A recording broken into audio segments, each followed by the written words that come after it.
Hello and welcome to Hungry for Comfort. My name is Kate Hill. I'm the program officer at Montgomery's Inn Museum located in the district of Etobicoke in Toronto.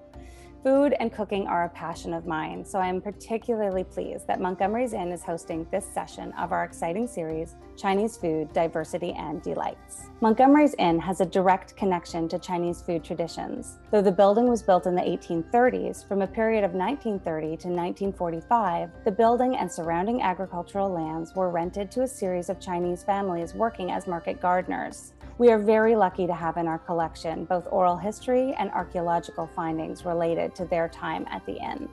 I'd like to begin this session with a land acknowledgement. We acknowledge the land on which the Toronto History Museums are hosted is the traditional territory of many nations, including the Mississaugas of the Credit, the Anishinaabeg, the Chippewa, the Haudenosaunee, and the Wendat peoples, and is now home to many diverse First Nations, Inuit, and Métis. We also acknowledge that Toronto is covered by Treaty 13 with the Mississaugas of the Credit First Nation. The bonds and promises made in this treaty created a special relationship that is over 215 years old. It helps to remind us that we are all treaty people. This may start with the respectful recitation of the land acknowledgement, but we, as Torontonians, also have a duty to understand the terms of this treaty because it is our treaty too. Like a true partner in any binding contract, we must make sure our side of the agreement is being upheld and be mindful of where we fall short. Hungry for Comfort, Celebrating Our Food History, is an exploration of culinary stories. In past years, this program has explored Black, Jewish, and Indigenous foodways in Canada. This year, the spotlight is on Toronto's Chinese communities. These stories will educate, inspire, and connect you to their culinary history. Arlene and Leo Chan will be our cultural curators on this journey. Arlene Chan is a well-known author and historian of Chinese culture in Canada. Her husband, Leo Chan, is a renowned Canadian professor. In conversation with members of the Chinese community, they will explore their culinary stories through an extensive 4-part series, including speakers, panels, and cooking demonstrations. Now, I am happy to introduce Arlene Chan. Arlene's an award-winning Chinatown history who's written 7 books about the history, culture, and traditions of the Chinese in Canada. Her family stories and firsthand experiences are woven into her speaking engagements and Chinatown walking tours. When Leo and I were asked to curate a program about Chinese food in Toronto, we were so deeply honored to be given this unique opportunity. For me, as a third-generation Chinese Canadian who grew up in Chinatown and worked at my parents' restaurant. For Leo, a landed immigrant from Hong Kong, who worked for over 40 years in the food and hospitality industry. We have deep roots in the Chinese community, and we both share a passion for our history in Chinatown and around the city. We know the significant role that food has played in bridging the Chinese with the larger Canadian communities. Our eating habits, food customs, preparation, tradition, these are all at the core of our identities. And as much as we all live in Toronto, we have come at some point, with the exception of our Indigenous peoples, we've all come from another place at some point in time. Our family stories, our community histories, our cultural identities have been shaped by food. We're excited to invite you to our communal table to share stories that connect us with an ancient Chinese culture that has been passed down for generations. We're so privileged to present a distinguished roster of speakers, panelists, moderators, and chefs to share their stories and celebrate the lives of people past and present. The photo that you see was taken in Chinatown West on Spadina Avenue. On the right side, you can see the Bright Pearl restaurant that sadly is no longer with us. And I remember so many happy occasions for celebrations, wedding anniversaries, birthday parties. It was the most popular community meeting space for getting together. On the left side, you see the streetcar, the TTC streetcar that runs up and down Spadina Avenue. It's in motion, and it's like Chinatown, it's in motion too. The streetcars have changed, the Bright Pearl site has changed, and how much will Chinatown change? Only time will tell. And how much has Chinese food scene changed? That's what we're here to tell you all about. In this episode, I'll be giving you a historical context of Chinese food right up until the early 1970s. After that presentation, Marjorie Chan will be telling us about Chinese market gardeners. And then we're in for a treat with a cooking demonstration by Chef Joanna Liu from the Yueh Tung Restaurant. From Chop Suey to Peking Duck, Chinese food in Toronto up until the 70s. We're going to do a bit of time traveling and go back to where it all began.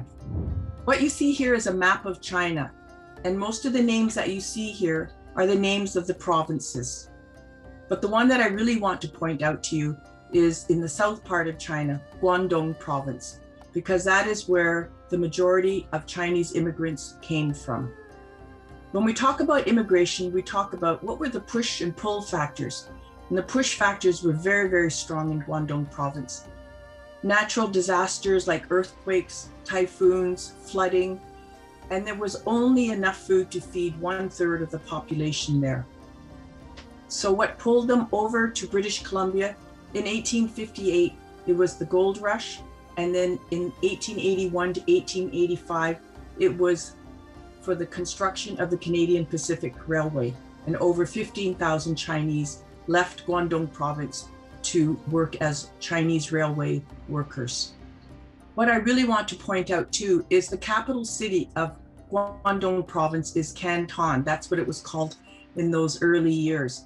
And this explains the use of the phrases Cantonese food, Cantonese language, and so on.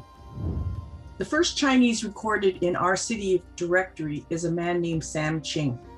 And he owned a laundry on 9 Adelaide Street East. And if you go to that area now, you'll see this laneway called Ching Lane, and that's named after Sam Ching. And you might wonder, why is it that the Chinese went into the laundry business? Well, it goes right back to those early years of the gold rush, that there was need for laundry and cleaning services. So for little money, people could pool their money together with family and friends, and with little experience, little know-how, they could start up laundries. And it was a real niche business for the Chinese, because not very many people wanted to go into a business where you had to work 16 to 18 hours a day, 6-7 days a week. And for the little money that people paid to have their clothes cleaned, you didn't make very much money. But for the Chinese, that was their business, and they could live at the back of their stores so that they saved more money to send back to their families in China. And as much as the 9 Adelaide Street East, where Sam Ching had his laundry, was located, our first Chinatown really developed around Dundas and Elizabeth Street in what was called the Ward. Here we have a picture of what our first Chinatown looked like. And this is on Elizabeth Street, because the second major business that the Chinese went into after laundries were restaurants and cafes. And the very first Chinese-owned restaurant that we're aware of in Toronto was called Sing Tom, and it was 1901 in our city directory. And that was located at 37.5 Queen Street West, so right at Queen and Yonge Street. Chinese went into the restaurant and cafe business for the same reasons that they went into the laundry business. It was a niche business, and so these really proliferated, not only in Chinatown, but around the city. This is a picture of a Chinese cafe, again on Elizabeth Street, and you can see in the background the Armories building that used to be on University Avenue. These became very, very well known for having really good, inexpensive meals. So, especially with all the workers and immigrants that were settling in the downtown area. This picture for me says 1,000 words. So you can see a few men just kind of hanging around the entrance of this Chop Suey restaurant. And it was, you can see in the background, the Eaton's warehouses that are on what is now called Bay Street. And for me, it says so much because up until the Second World War, even though the Chinese community was very, very small, population of only about 2,000 people, there were very, very few women. And the ratio of men to women was 18-1. So there were only about a dozen Chinese families up until the Second World War. And so even though most of the men that were living in Toronto, they were married, their wives and families back in China. And again, that would have been because of head taxes that had been charged against the Chinese for coming into Canada from 1885 until 1923. And when that didn't stop the influx of Chinese coming into Canada, the government introduced the Immigration Act, which was an exclusionary law from 1923 to 1947. And so for this reason, there were very, very few families, very few women in our Chinese communities right across Canada. So here you have these four men, and it's really, when I think of our food theme of hungry for comfort, when in a Chinese tradition, after you work your days on the fields, if you were in China working at, farming the fields, and here in Toronto, you're working at your laundry or at your restaurant, you did not have a family to go home to. You did not have that chance to sit around the table and share your dishes with your bowl of rice. So for me, this is really a very sad state, and really a sad time in what we call the Bachelor Society era. Most of the men, again, were married, but they were living like bachelors. This is there were restaurants outside of Chinatown, and this is the Pagoda Restaurant that was on Yonge Street, just south of Dundas, where the Dundas Square is right now. And we actually get to go inside. We're now inside the Pagoda Restaurant. So we get to see what it would have been like to go into a Chinese restaurant. And on the left-hand side, typically what you would see was the soda counter, and then you see the stools lined up against the soda counter. And on the right side, tables against the wall. In many cases, there were booths there instead. And so for 15 cents, you could get a full course meal. You could get soup, your meat course, some vegetables, a starch, a cup of coffee, tea, and a piece of pie. 15 cents. And what I really remember, especially, I used to go to a restaurant called Peter Pan, and it's on Queen Street, and it's still in operation today. But when I went, it was owned by a Chinese family. And I remember on that counter, there would be plates stacked high with buttered bread, and you could eat all the bread that you wanted. So in those early years, that would have been something that would have been offered too. So Chinese restaurants became very well known for their very filling but reasonably priced food. This is also a picture taken on Elizabeth Street, and it was celebrating the end of World War II. So this was a parade organized by the Chinese community for VJ Day, Victory Over Japan. And so it was a very festive event. There were lion dances, there were parades, and this was a really important watershed in Chinese Canadian history, because with the end of World War II, the Chinese got the right to vote, and with the right to vote, they could go into public office, they could go into professions like law and medicine. And so these were very, very significant milestones in our Chinese Canadian history. What also happened after World War II was the kinds of restaurants that were opening up in Chinatown really changed a lot. And I'm going to point out what we call today the Big Four restaurants. And the first of these Big Fours was Nanking Restaurant at the corner of Elizabeth and Hagerman Street. So you can see that it's a very large restaurant, unlike the smaller restaurants that were opened up before Second World War that might have had 20 seats. But you can see that the size of the Nanking Restaurant. And interestingly, in the back there, you can see the two towers of the Ford Hotel, which is at Bay and Dundas. And on the right side of the screen, you can see one of the Eaton's warehouses. So that shows you how strategically placed our first Chinatown was, right downtown. The second of the Big Four, because Nanking opened in 1947, the second of the Big Four was Lychee Garden, also on Elizabeth Street, just south of Dundas Street. And we actually get to go inside and look at what it would have appeared to if you arrived. So imagine in the bottom left-hand corner, there's the entrance, and you would have stepped out of your car, and there would have been a doorman to help you get out of your vehicle and then welcome you into the Lychee Garden. You would go up a grand staircase, and then you can see at the top of the picture what the dining room looked like. So very grandly decorated. You have white tablecloths and table linen, and then there's live orchestra, grand piano there. So Lychee Garden was known as the classiest restaurant of all the big four restaurants. But it really shows you how opulent and very appealing it would have been for non-Chinese people to go into these restaurants here. The third of the big four restaurants was Saiwoo Restaurant, and it opened on this site in 1957. And then you can see that it moved to a new building across the street, to a really beautifully designed building with Chinese architectural features on it. And the last of the big four is the Quang Chao Restaurant. And this was my parents' restaurant, also on Elizabeth Street, just south of Dundas. And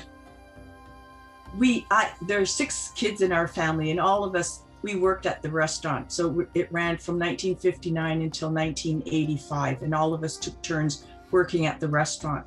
And I remember after a really favorable review by Pierre Burton in the Toronto Star, we had lineups right down the stair because the dining room was on the 2nd floor. And so one of my jobs as the hostess was to take down the names of people.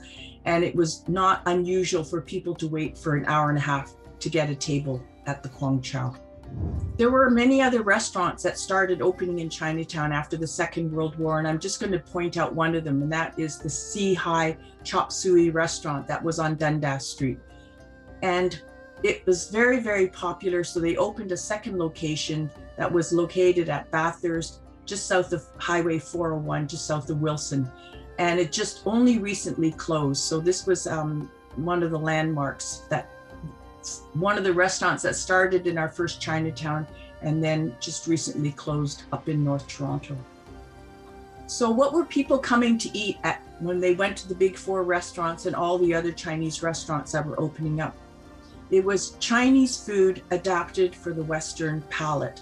So we see in the left-hand side the famous egg rolls. What does this egg roll represent? So the food that was adapted was deep fried, sweet, and no bones in it. Those were some of the features of the Chinese food that was adapted. So here you have the egg roll that was had minced pork in it, and it was deep fried with the wrap around it, and the sauce that went with it was a plum sauce. So it combined everything that you would want in a typical Chinese dish. And then I can't resist also talking about fortune cookies, because these were always served, and even to this day, they're a very important part of a Chinese meal. But if you went to China and tried to order an egg roll or order fortune cookies, you would not find these on the menu. This is the entrance of a Chinese restaurant on Gerrard Street East. And what I love about the sign that you see here is it really sort of summarizes everything that made Chinese restaurants so appealing. So we see Chinese food, and then you see Chop Suey, again, very, very popular dish that was adapted for the Western palate, but brought up from the United States. And that's why so many restaurants were called Chop Suey House or Chop Suey Restaurant. Then you see egg rolls. And then the next thing is fish and chips. So if you don't want Chop Suey, you don't want fish and chips, you don't want egg rolls, then you can have fish and chips. So of course there would be a combination of Chinese dishes and non-Chinese dishes. And what is really significant is the whole service of takeout orders, because Chinese restaurants really incorporated takeout services and delivery services as something that was really highly desirable. And I don't have statistics for Toronto, but I do know that Chinese food is still the #1 takeout and delivery food in the United States. Jennifer Lee, she wrote a book called Fortune Cookie Chronicles, and she reports that there are more Chinese restaurants in the United States. So if you take all the McDonald's, all the Burger Kings, Wendy's, Domino's, and Pizza Huts, and you put them all together, there are still more Chinese restaurants than all of those combined together. Just going back again to takeout orders, I just want another very ingenious way of adapting for the Western clientele was the whole idea of having dinner for 1, dinner for 2, dinner for 4. Because again, Chinese tradition is that it's communal dining. So you have a large table, you put your dishes, a variety of dishes in the center of the table, and people share those dishes. But how would you do that if you're just dining on your own, or you're just on a date with somebody, they're just two people? So again, the Chinese very carefully devised this way of providing the variety, but on a plate. So you could order that dinner for one. And that was a very important part of the takeout and delivery services. I'm now going to just jump to the story about my family, in particular about my mother, Jean Liu. She was a community leader. She was an activist in our Chinese community even before that term activism was coined. And you can see her pictured here at a meeting. She was part of an all-male delegation that went to meet Prime Minister John Diefenbaker to talk about easing immigration laws in Canada. Because after the repeal of the exclusionary law in 1947, there were still so many clauses that really restricted the Chinese from bringing over their families. So my mother here is the only woman to be asked to join that delegation. In the lower right corner, there's a picture of my mother campaigning to save Toronto's Chinatown. Because our first Chinatown, 2/3 of it was expropriated and demolished to build new City Hall in our public square. And my mother headed up the Save Chinatown campaign to save what was left of Chinatown. This is a picture of my mother at the Quang Chao Restaurant. She was the best hostess that one could ever look for. When you arrived at the door, she would greet you. She had this uncanny memory that she remembered people's names, and she would ask how family members were. She really made you feel so welcome. So it's a picture of her as serving as the hostess and greeting people. And many famous people went to the Quang Chao Restaurant. So here you see Prime Minister John Diefenbaker with his wife. On the right, Prime Minister Pierre Elliott Trudeau with his wife. And in the bottom is Mayor David Crombie. And why was it so important that these politicians were coming to the Quang Chao Restaurant, and as well as the other Chinese restaurants in Chinatown? Was politicians formed policies, made policies. So what better way to introduce them to the Chinese community than through food? And I also want to tell you that many celebrities went to Chinatown to eat their meals there. And at the Quang Chao, we had celebrities like Phyllis Diller, Lauren Bacall, Buster Keaton, music icons like Ella Fitzgerald, Gordon Lightfoot. And why was that important that we had so many celebrities going to Chinese restaurants? Of course, the newspapers reported on these clients that would go to Chinatown, and newspapers formed public opinion. And again, it was so critical in helping to change people's perceptions of the Chinese community and the Chinese people. Not only through the Quang Chao Restaurant, my mother went outside the Chinese community to talk about Chinese food. She would appear on radio and TV shows. So here's a picture of her being filmed for Loving Spoonfuls, and that's the host David Gale overlooking her as she's preparing something in her own kitchen. But she went to speak to groups at the Royal Ontario Museum. She went to speak at Simpsons. So again, it was bringing Chinese food, Chinese culture outside of Chinatown and introducing it to the city, all around the city. My mother achieved many things, many firsts, broke glass ceilings. But in 1976, she was so proud to be named to the Order of Canada. She was not only the first Chinese Canadian woman to be named to the Order of Canada, but she was the first restaurateur ever to be named to that order.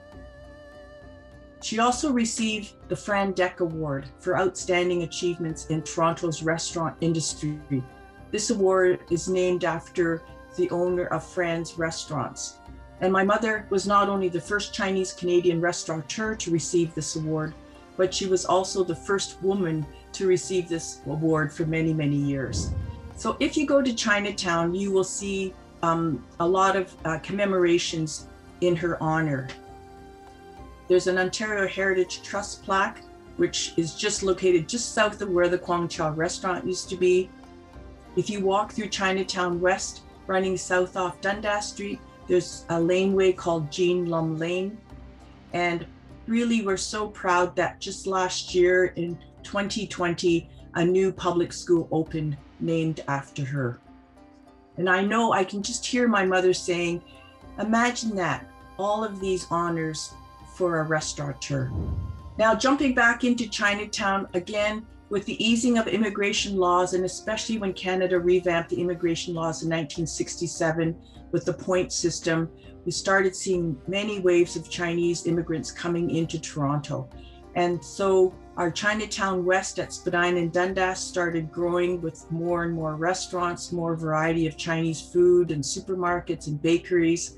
And then, of course, we had a third Chinatown that started up at Broadview and Gerrard.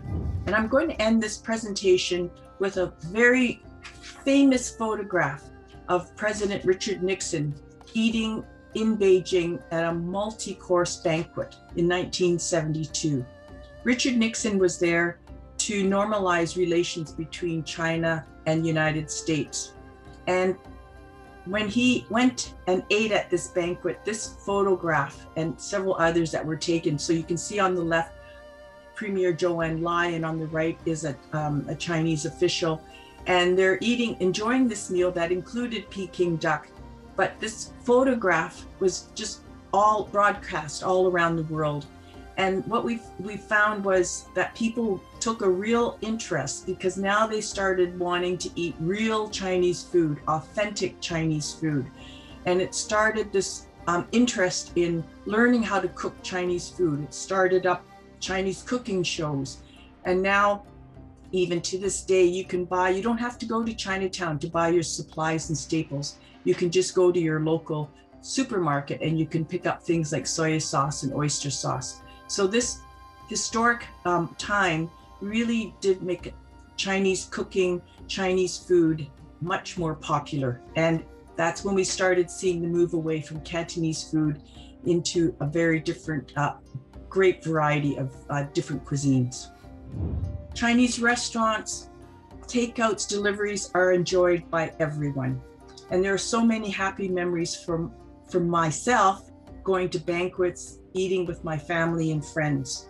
Such a sharp comparison, such a sharp contrast to the pre-World War II days during the Bachelor Society era. I think of what an important role that Chinese food has played in bridging the Chinese community with the larger community. And this makes me think of my mother. When she was a child, she had to go to a segregated school.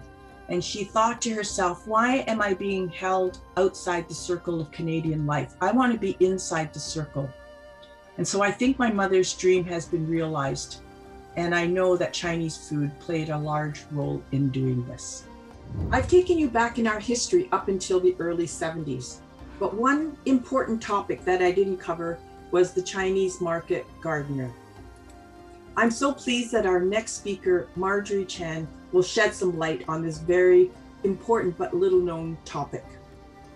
Marjorie is an award-winning interdisciplinary artist, primarily working as a writer-creator for the stage. Her parents emigrated from Hong Kong in the 60s, and she often explores Chinese history and experiences through her works.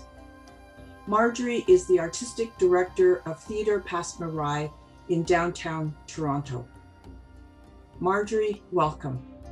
Hi, Arlene. Thank you so much. It's such a lovely introduction. I'm going to try to introduce you to the market gardeners the best I can. I would say that, in fact, I've done a little bit of research into this area, but I've really found that it's really challenging to find information about these individuals, about the Chinese community that was rural in an urban setting. And so to me, I find that it was extremely challenging to find information. So I will try to shed light onto the market gardeners. I will say that for my practice, I come from a practice of storytelling and kind of figuring out those contexts in a way that speaks to kind of a larger context. And so that's kind of my approach. So I hope I'm going to go on a little bit of a journey, which may feel like a digression at points, but I hope you'll be excited to come along with me.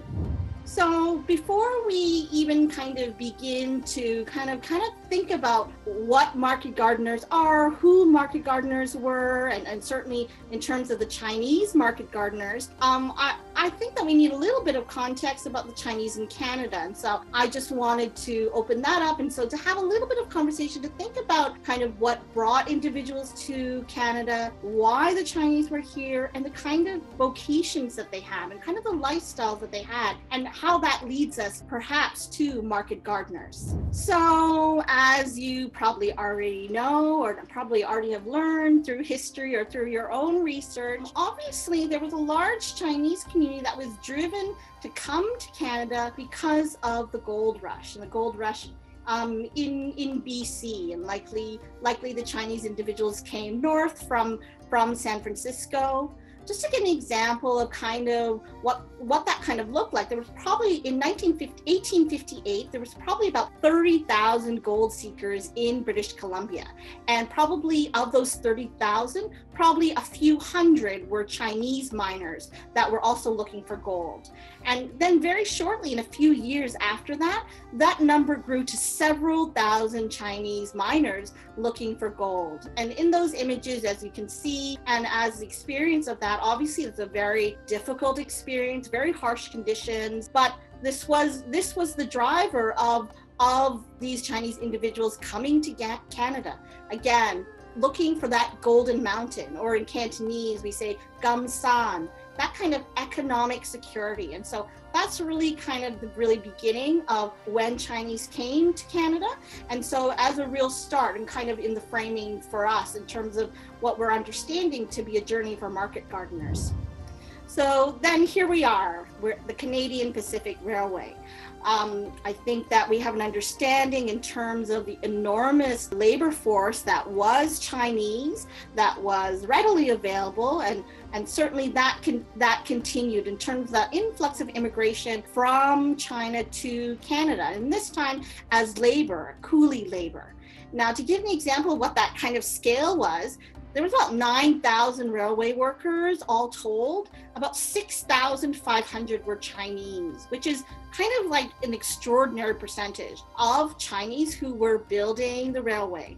That's with, as we know, poor pay, really just awful, terrible conditions, and extremely very dangerous work. The reason I just want to land here a little bit is, like you can see in the image, you can see a little bit of their living conditions. Two little anecdotes, two little food anecdotes come out of the Canadian Pacific Railway, that there are two kind of potential origin stories. For one, Chop Suey, as Arlene already spoke about a little bit, one of the origin stories of Chop Suey was that actually it was food that was actually first created on the Canadian Pacific Railway because, basically people took leftover food and put it together, and that potentially and fed them to the Chinese workers. And that potentially was the start of what Chop Suey is. That's one theory. Now, another one that's a little more interesting is the Quebecois have a dish very similar to shepherd's pie that's called pâté chinois, actually, like Chinese food. And that's the other origin story, that on the Canadian Pacific Railway, that this kind of collection of potatoes over corn and over some beef or some other meat, that was what was served kind of as slop to the Chinese workers.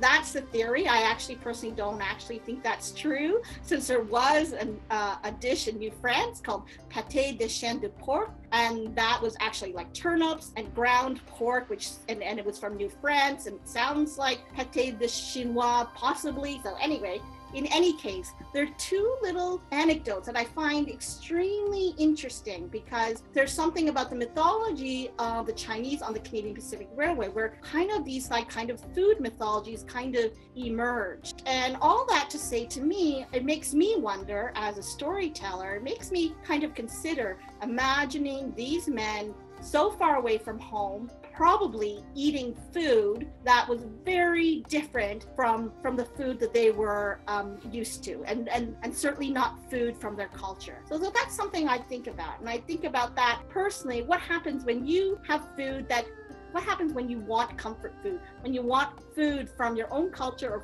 or when you grew up? So that's just something as a placeholder.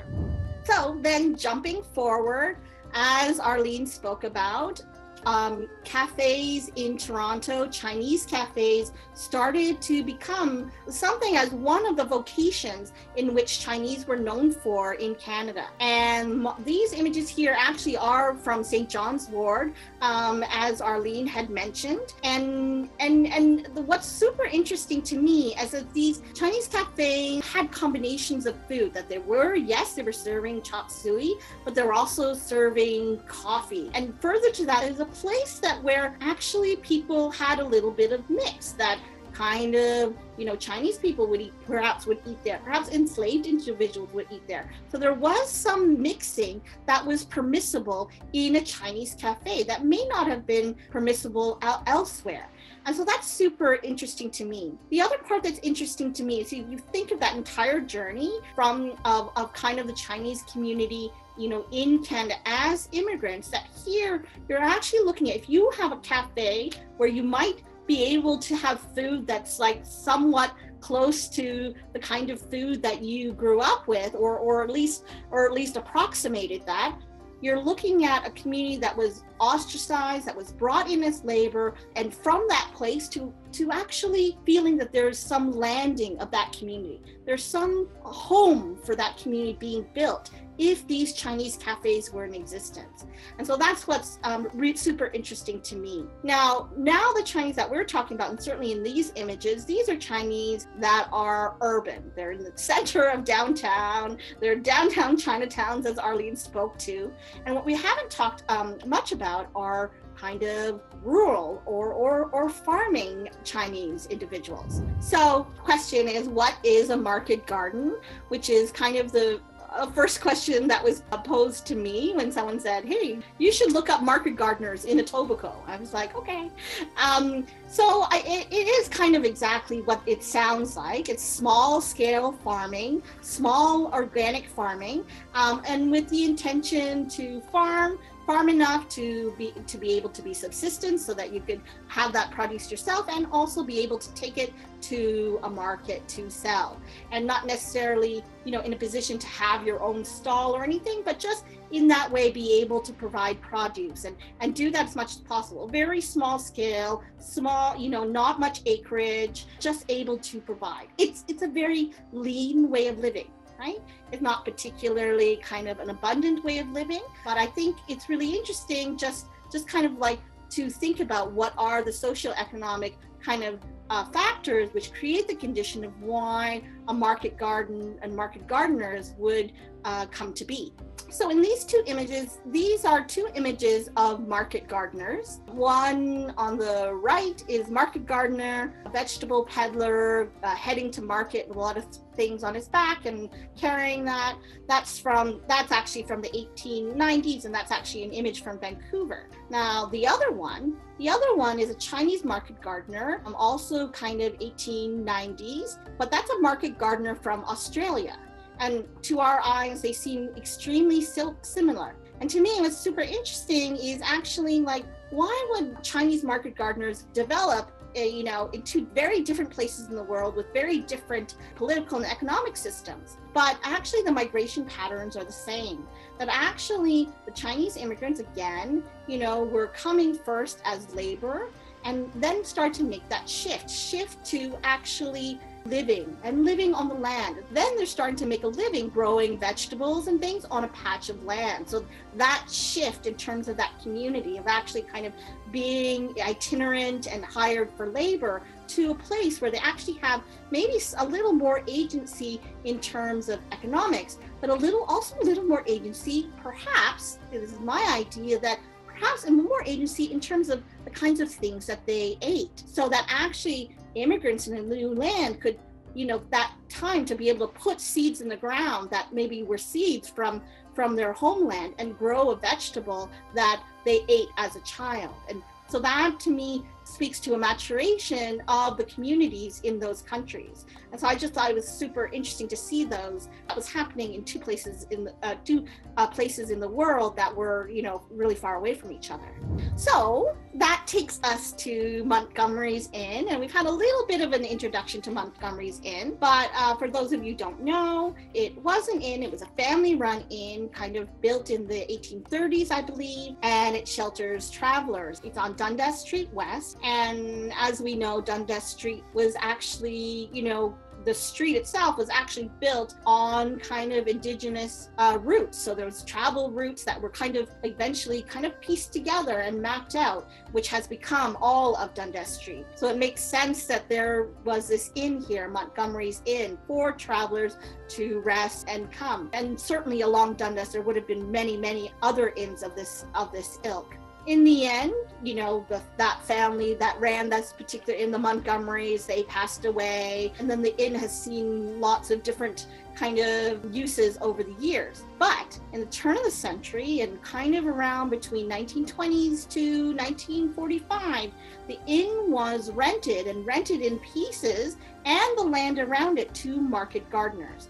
And in particular, the Chinese community was using that land and renting rooms and space in the inn in order to farm and grow vegetables and take those to market. They would take them all, the Dundas being readily available, all the way back downtown to be able to be sold in the market and in stalls.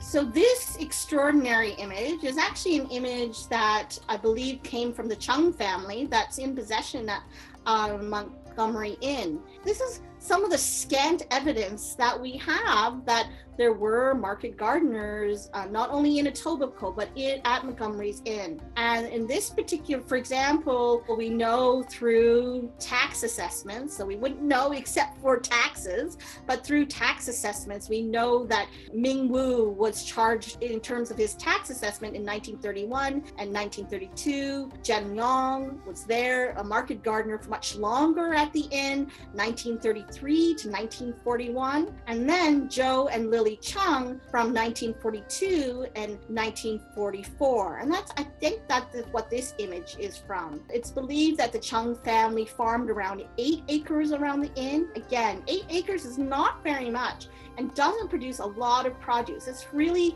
lean living in that regard, having to feed your family and also kind of working that land to make sure you had enough produce to be able to bring in money as well. And Willie Chung, who was their son, and so from oral history from him, we do know that they grew celery and tomatoes, and that those were, and cabbages as well, and that those were taken to St. Lawrence Market to be sold, which is extraordinary. So I just wanted to share with you a part of history that's very much unexplored, and to be frank, it's probably very much unrecorded. The market gardeners were marginal. They lived really lean lives. It's hard to imagine that anyone would really work to record them and keep track of their lives. But there is one person that did. He was a photographer named Stan Gauthier, and he took a series of photos of Chinese market gardeners in August of 1965. So a bit later than what I was speaking about at Montgomery's Inn. And these were market gardeners that were in the Toronto township. And it shows, though, kind of they're incredible, charming photos because they seem of a time, but they really show this little snapshot of kind of what this means. These photos may be indistinguishable from kind of farms that we might have seen in Ontario in 1945 elsewhere, but this was actually in the township of Toronto. And the other part of it that's so interesting that you wouldn't normally expect in imagining the history of Toronto is that you see that it's multi-generational Chinese families, in some cases using Chinese techniques, or at least Chinese, and also Chinese kind of gardening ware in order to do their gardening. So they brought these ideas and thoughts and techniques from their home, and so it's extraordinary to look at. So here is the image that also Arlene also shared with I also wanted to share. What I just wanted to speak a bit about, just to bring it back, is for me to bring it back to kind of thinking about that the newcomers, that immigrants actually were an indication, kind of market gardeners as an indication, like real further settlement in the Chinese community. That actually, for me, that they're actually working the land, then they have some agency, not just in terms of kind of building a way in which they were not in servitude to something. They were no longer providing labor or working as service and doing cafe for other people, or working in the laundry, again, doing work in service of others, but had some agency. And I just wanted to connect that to what I think is a real issue that continues to be a real issue, is food insecurity, even inside of a city. And in particular, we know that even in our city, like, it affects almost 1 in 5 Toronto households. And it's a very serious public health issue. And I think it's exacerbated if you are also a newcomer, because then if you have food insecurity and you're also not eating the food of your culture, there's also a mental health aspect and a comfort aspect, and also digestive. And so what does that mean? So for me, the kind of landing to market gardens and kind of small subsistence gardens that you see pop up everywhere has a relationship to food insecurity, and to for me, those gardens kind of start to land that actually newcomers, it's a real pathway for newcomers to have more comfort in this land. I just wanted to leave you with that as a journey of kind of where I think the market gardeners, why they came and how they kind of evolved. Here are just a few resources that I just want to leave you with.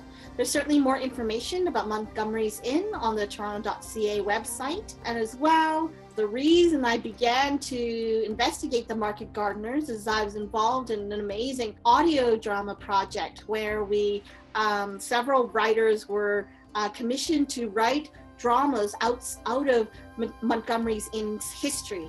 And if you go to expect.org, you are able to hear all of those radio dramas that are based on history out of Montgomery's Inn, with the market gardeners being one of them. As well, just as a resource, there's the book, The Ward, available from Coach House Books. And so that's available if you want to read more about an immigrant landing place in Toronto. Photos that we saw, Stan Gauthier photos, they're available from York Space, from York University. And then the last three are three kind of organizations that deal with food insecurity here in the city of Toronto: Sundance Harvest, Stop Community Food Center, and Toronto Urban Growers, just as a connection. So thank you so much. I hope that is kind of shedding some light on the market gardeners and give you something to think about.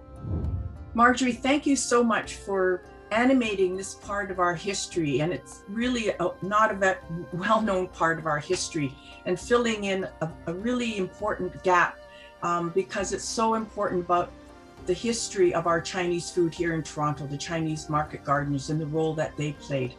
So thank you. And we're now going to move on to a cooking demonstration by Chef Joanna Liu from the Yueh Tung Restaurant. Joanna and her sister Jeanette manage their family's restaurant, Yueh Tung, Toronto's oldest existing Haka Chinese restaurant. Joanna is a trained chef who has worked with some of the city's finest chefs. She oversees the kitchen. Jeanette is a former TV journalist. She manages the business and marketing side of the restaurant.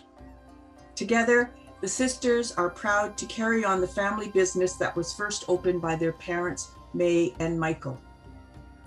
I first met Joanna and Jeanette after eating a few times at Yueh Tung, and then I gathered up the strength to introduce myself and to tell them that this was the site of my parents' restaurant, the Quang Chao restaurant. And so each time I visit, it really takes me down memory lane. And as much as so much has changed, it's very beautifully redone.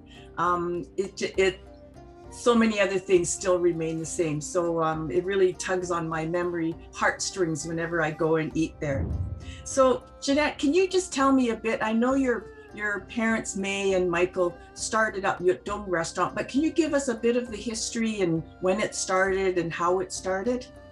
Yeah, so our parents took over Yueh Tung Restaurant. It was already an existing restaurant, and they took it over in 1986. And it was primarily a Cantonese restaurant, but our parents changed it over to include Haka dishes on the menu as well. And like you mentioned, Arlene, we are the oldest existing Hakka Chinese restaurant in the city. We've been open for the last 30 years. Yeah, that's quite an honor to have that distinction of being the oldest existing Hakka restaurant. And I know that many people are familiar with Cantonese food, but can you tell us what makes Hakka food so different from Cantonese dishes? So Hakka people are nomadic people. They're from northern China, and after civil unrest, we moved to all different parts of the world. So for our parents, they ended up moving to India, and our food here is that mix between Indian fusion and Chinese food. It has that Indian spice mixed with traditional Chinese flavors. Oh, thank you very much for explaining, because I grew up eating Cantonese food. So I'm just learning all the different spices and tastes of Hakka food.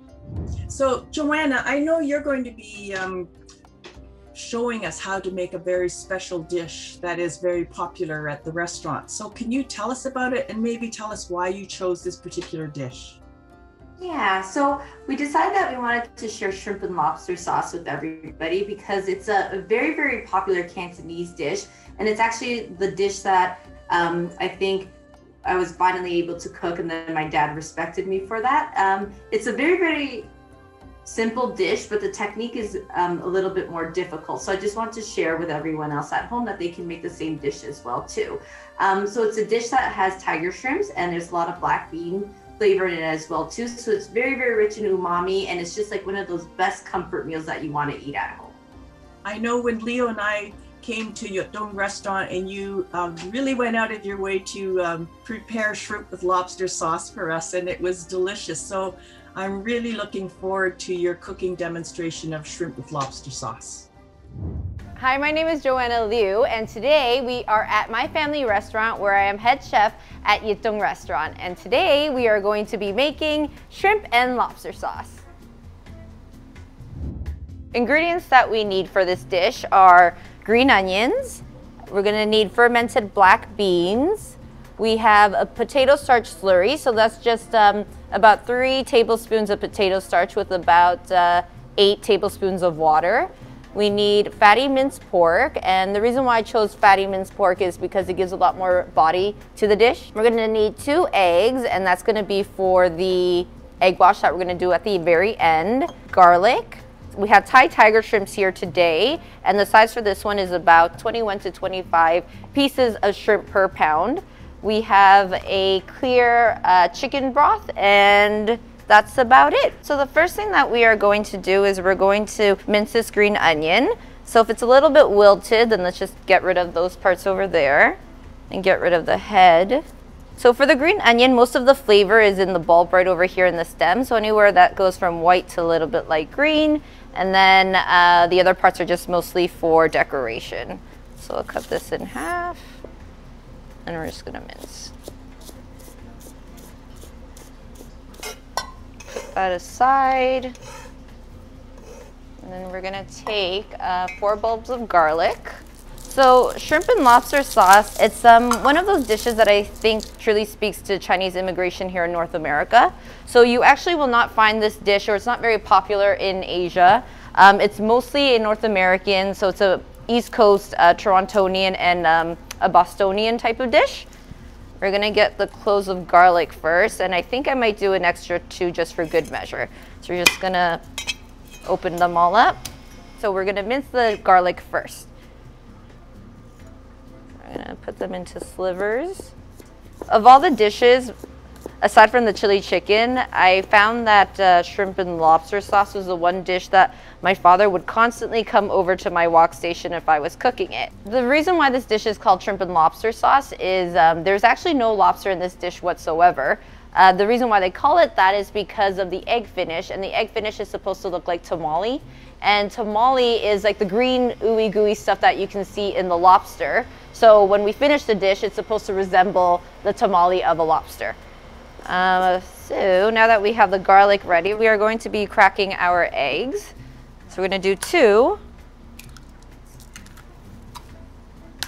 And this is gonna be for the egg wash that we're gonna use at the very end of the dish. And that's what's gonna look like the lobster sauce. We're gonna whip it just until it's fluffy.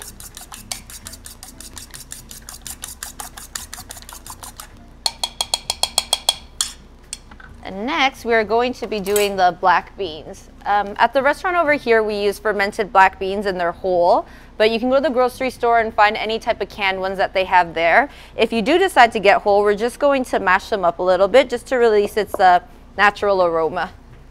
So if you have a cleaver, then you can just kind of mash it. And we're gonna just roughly dice it. And if you were here, you can actually smell it right now. It's got a very nutty flavor and it gives a lot of body to a dish. Scrape that up and we're gonna put it back into this bowl over here. Set that aside and clean up your station. Next, we are going to be deshelling these shrimps over here. So if you look at the underside of the shrimp, this one is headless right now. So if you have one with the head, you just want to cut it at a bias. And over here you have all of their legs and you kind of want to unzip it with your fingernail. You're going to run our nails just straight down over here and you're going to just open it up. And once you get to the end over here, take your 2 pinchers and you're going to hold on to the 2 fins down over here and then just gonna rip it off. And it leaves this little little tail over here. The reason why you want to take off the flippers is because it's connected to their digestive system, so it kind of helps clean the shrimp a little bit more. Again, you're gonna take your fingernail, slide it down as if you're taking off a jacket.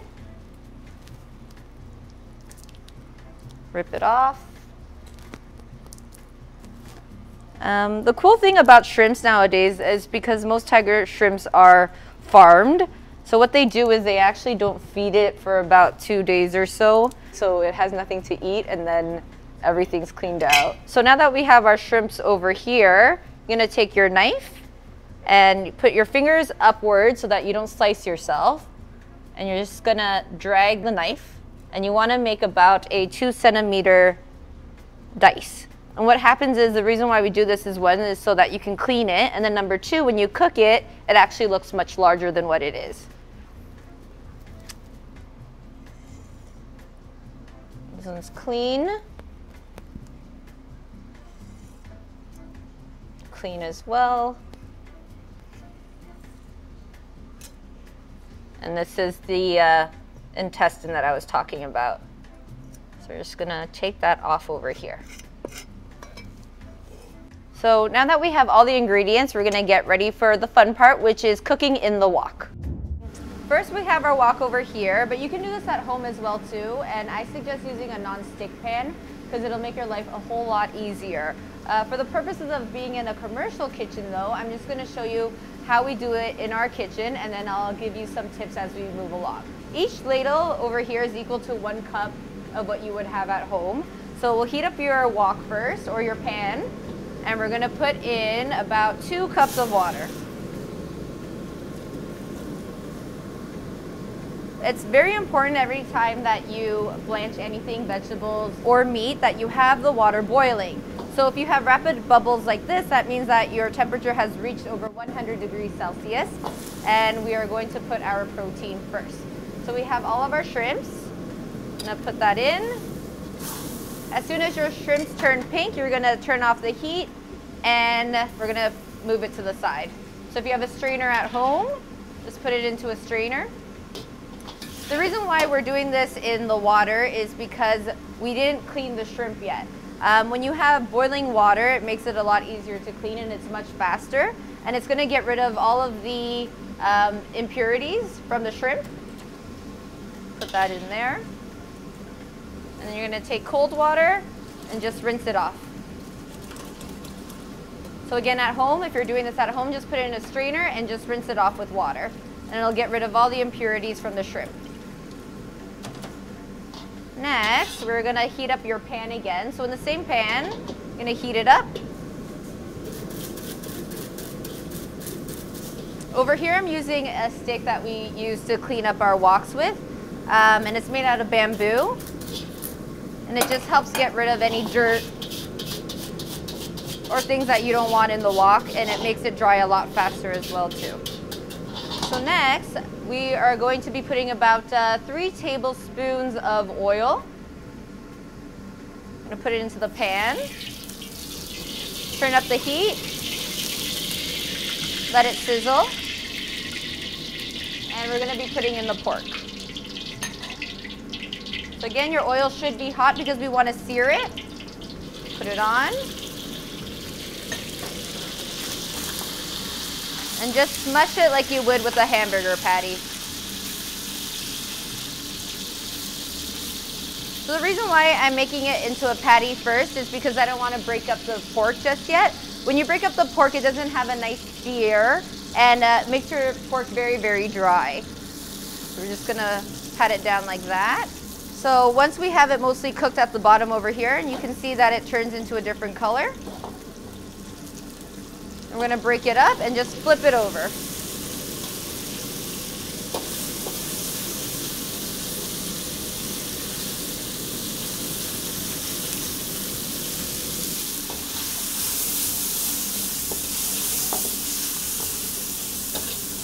Your pork doesn't have to be 100% cooked. It could be about 60% or so. And that's because we're gonna reintroduce some liquids and it'll heat it up some more. We're gonna get rid of some of the oil because we don't need it anymore.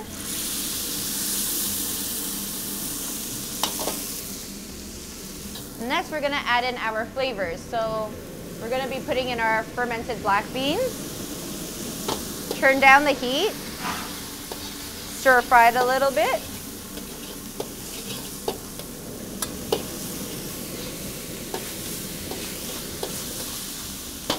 And then we'll be adding in our garlic. You want to turn off the heat at this point because we don't want to burn the garlic. Garlic burns really, really quickly. And then we're going to be adding in some cooking wine. You can get them at grocery stores. It's called Shaoxing cooking wine, or any type of cooking wine that you have at home. If you don't have access to Chinese cooking wine, you can use white wine as well too. We're just going to deglaze it.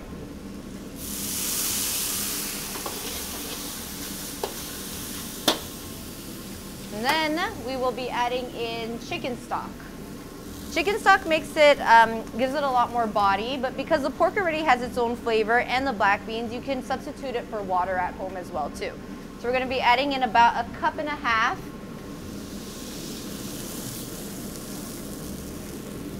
Let that come to a boil.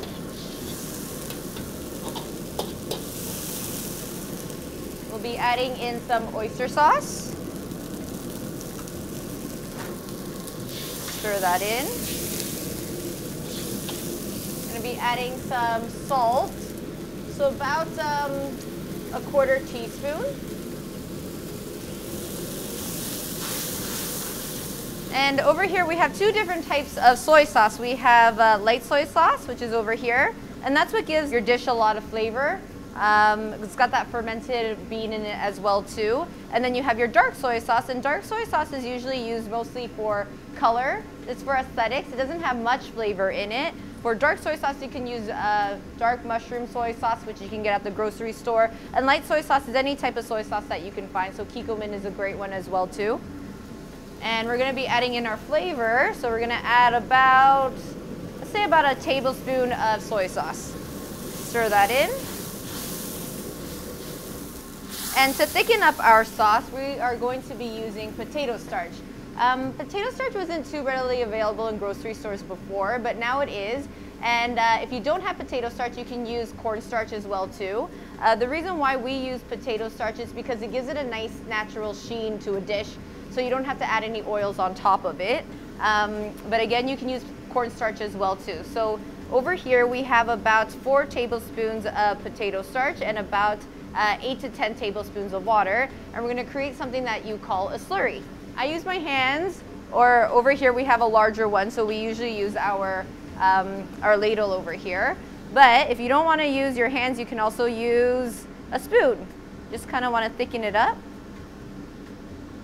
And once you thicken it up, it's supposed to resemble something like milk. So if you had 2% milk, I just want to show you the consistency of what it would look like. So if it looks like 2% milk, that's the consistency that you want for your potato starch. For simplicity, I'm going to switch over to what we use in the kitchen instead. So it's the same thing. And now I'm going to just add some water. I'm going to thicken it up. So now it should look like 2% milk. That's the color you're going for. So I'm going to put the heat back on. And because it's been boiling for a little bit, we have a lot of liquid that's evaporated. So at home, if you have water, you can add water. I'm going to add a little bit more water over here. We want a lot of sauce. So this over here, if you see the black beans and the minced pork, it's starting to look a little bit like tamale. So it should look like lobster meat. And if at any point you want to see what your flavors taste like, you can just stop the heat or put it aside, get a tasting spoon, and see if you like the flavor.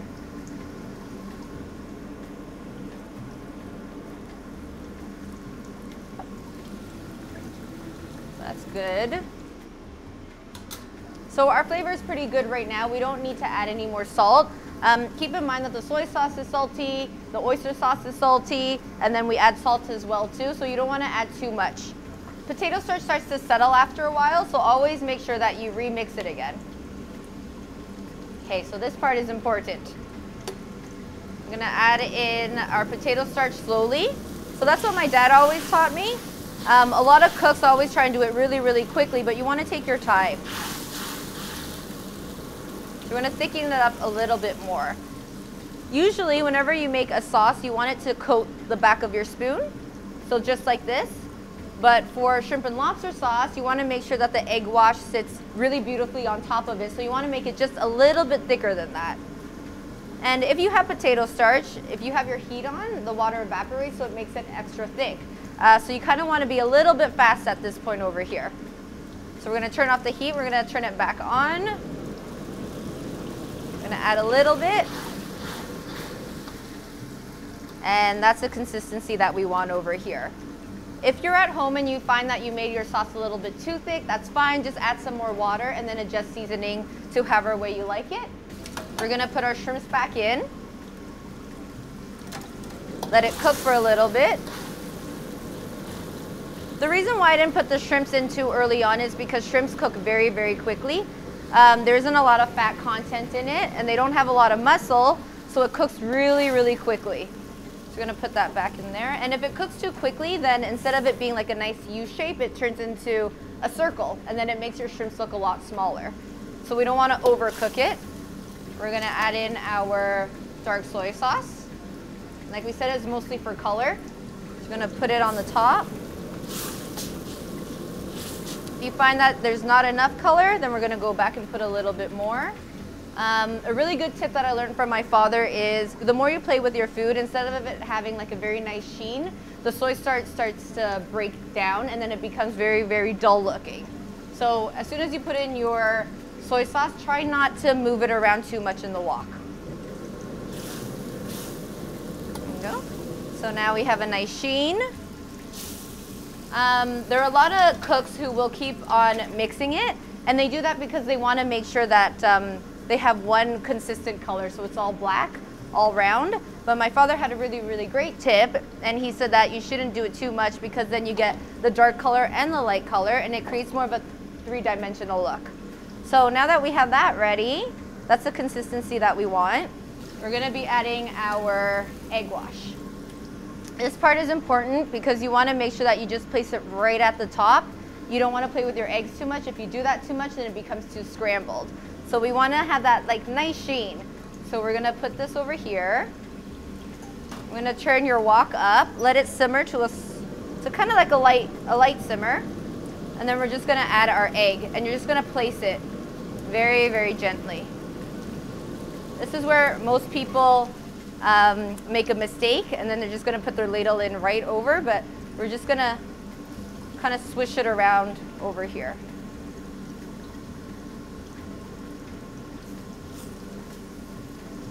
That's what you want it to look like. We're gonna cook it just a little bit more. And then turn it off. You're gonna get your plate. Here's another tip as well too. Usually we only do about 12 shrimps, but 18 is a very, very lucky number for us, so we decided to do 18 today. You're gonna take your ladle and just scoop from the bottom and then place it on your dish over here. I'm gonna save a bit of the egg remnants for the top so that we have some showing on our dish. If you wanted to, you can just leave it as is. A lot of Cantonese restaurants in Toronto always finish it off with a little bit of green onion. Now that we are done over here, for the final touches, let's move on to the table. Now that we're all done at the wok, let's now plate it and garnish it with a little bit of green onion. So shrimp and lobster sauce is a really, really saucy dish, and it's best served with a bowl of jasmine rice. So we're gonna flatten this out a little bit, place 2 tiger shrimps. Getting all that extra sauce in there. Despite it looking like a very, very difficult dish to make, it's actually super simple.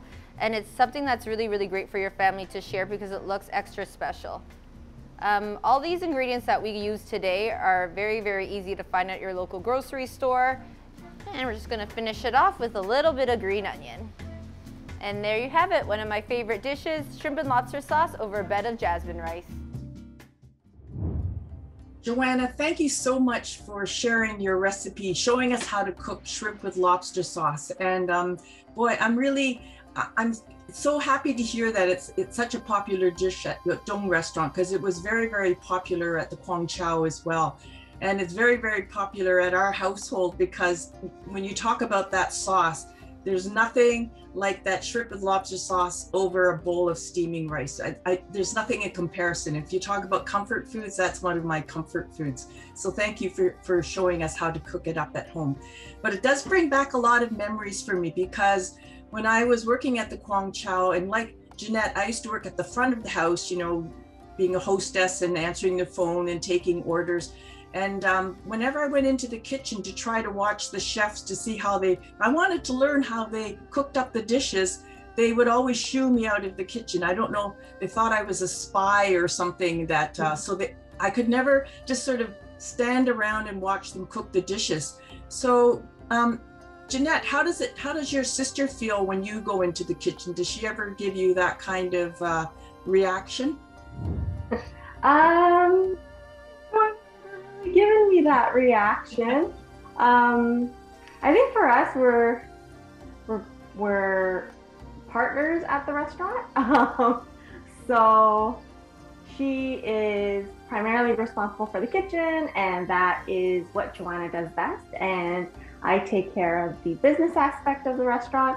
So if I do go back there, it isn't normally to cook. I think if I were to cook, then we might be a little bit nervous. But if I am back there, it's normally just to relay something from the outside to the inside. Good to hear, good to hear. It's important that sisters get along together, and I'm sure your parents are so proud of how you're running the restaurant. So I just wanted to, I've heard that you've now got a chili sauce that you're making available, because, you know, I was telling you that I'm just learning about Haka cuisine and learning about the different spices that are used. So if I were to get a bottle of this chili sauce, how easy would it be for me to cook up chili chicken in my own home kitchen? It's very simple. So we actually created this sauce with people like Jeanette in mind. She's really great at working on the outside, but she's a terrible cook at home. And we wanted to make it accessible for anyone to do at home. So it's just a matter of getting our jar, taking off the lid, pouring it into a saucepan, and then adding any type of liquid such as chicken broth or vegetable broth or even water. And you just add any type of protein or vegetable that you want into it. So it's very, very simple. And like we said, we kept Jeanette in mind. So that's who it's created for.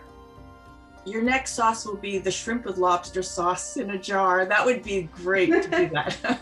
But anyhow, I can't wait to try your chili sauce and make chili chicken at home. So thank you. So this cooking demonstration brings us to the end of our program. And so I would now like to ask Kate to tell us about other episodes that are happening in the Chinese food series for Hungry for Comfort. And thank you so much for joining us. We hope that we've whet your appetite for more. Additional sessions of Chinese food, diversity, and delights are available on the Toronto History Museum's YouTube channel.